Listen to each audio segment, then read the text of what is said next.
ये अपना अगला टॉपिक है इंट्रोडक्शन वीडियो के बाद, जिसमें हम लोग पढ़ेंगे क्या बायोट सर्वॉट लॉ। इसका यूज किसके लिए किया जाता है? To calculate the magnitude of magnetic field. Direction पिछले वीडियो में देख चुके हैं, फिर भी इसमें डायरेक्शन पे थोड़ी और चर्चा की जाएगी। ठीक, तो यहाँ पे अपने पास एक वायर है जिसमें एक आई करंट है। ठीक, इसमें हम लोग एक स्मॉल सेगमेंट माने जिसकी लंबाई कितनी है dl, और उससे r डिस्टेंस पे एक पॉइंट p है।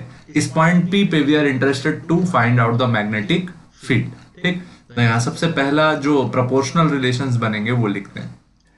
Small magnetic field due to this small segment, small magnetic field due to this small segment dl is first proportional to I। सबसे पहले करंट जितना आधा रहेगा उतना आधा मैग्नेटिक फील्ड रहेगा। उसके बाद dB directly proportional to length of the current element, जितना ज्यादा लंबा करंट रहेगा उतना ज्यादा मैग्नेटिक फील्ड रहेगा। ठीक, dB inversely proportional to r square, मतलब तार से जितना ज्यादा डिस्टेंस आप बढ़ाएंगे उतना ज्यादा मैग्नेटिक फील्ड कम होता जाएगा। लास्ट प्रोपोर्शनलिटी रहेगा dB is proportional to sine theta, where theta, जो थीटा है वो एंगल है किसके बीच का? वायर और रेडियस वेक्टर के बीच का। ठीक, वायर यानी कि ये बोल सकते हैं current element, and theta is the angle between radius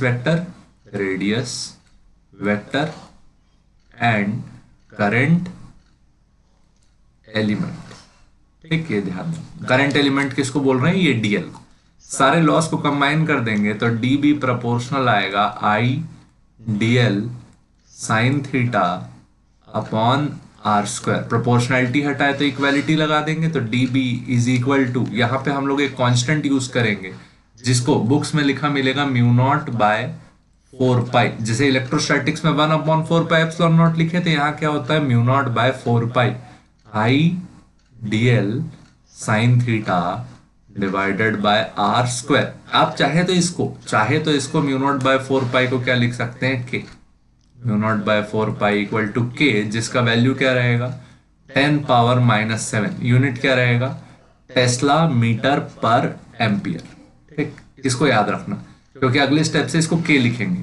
तो dB इक्वल टू, देखो फॉर्मूला छोटा हो जाएगा ऐसे, KI dl sine theta divided by क्या आया? R square. ठीक, ये अपना फॉर्मूला है। k का वैल्यू क्या है? 10⁻⁻⁷। अब ये क्वेश्चन उठता है कि मैग्नेटिक फील्ड को मेजर किस में करते हो? तो यूनिट याद रखेंगे, यूनिट होती है SI में टेस्ला, और CGS यूनिट की अगर बात करें तो होती है गॉस।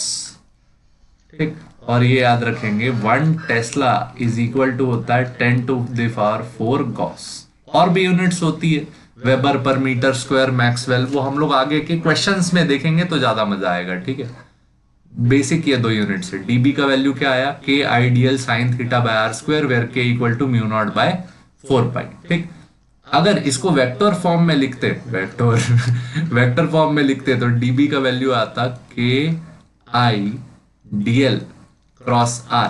dl का क्रॉस प्रोडक्ट होगा किसके साथ? रेडियस वेक्टर के साथ, डिवाइडेड बाय r का क्यूब। ठीक, यहां से एक ऑब्जर्वेशन और देखेंगे कि magnetic field is always perpendicular to radius vector and dl। Magnetic field is perpendicular to length vector as well as radius vector. ठीक, तो इसको भी याद रखेंगे। मैग्नेटिक फील्ड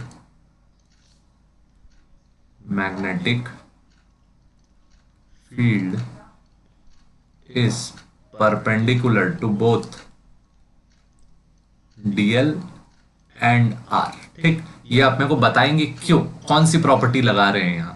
ठीक है, magnetic field is perpendicular to both dl and r। dB equal to KI dl cross r by r cube. This is vector form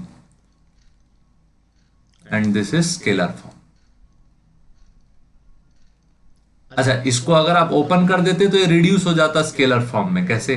cross r कर देते तो ये क्या हो जाता? KI dl r sine theta. कौन सा फॉर्मूला लगाए? A cross B equal to AB sine theta. ठीक, तो KI dl r sine theta upon r cube, तो r से ही कैंसिल हो गया, क्या हो गया? r square. तो देखो क्या बचा? KI dl sine theta upon r square. ठीक, तो ये कांस्टेंट को भी याद रखेंगे, के ही लिख लेते हैं इलेक्ट्रोस्टैटिक कांस्टेंट जैसे, वैल्यू अलग रहेगी। 10⁻⁷ tesla metre per ampere. Magnetic field को मेजर करने की यूनिट टेस्ला। एसआई में सॉरी सीजीएस में gauss. 1 tesla equal to 10⁴ gauss. क्या फॉर्मूला आया? K ideal sine theta by r square. ठीक, आगे फिर इसका एप्लीकेशन देखेंगे नेक्स्ट में। ठीक, थैंक यू।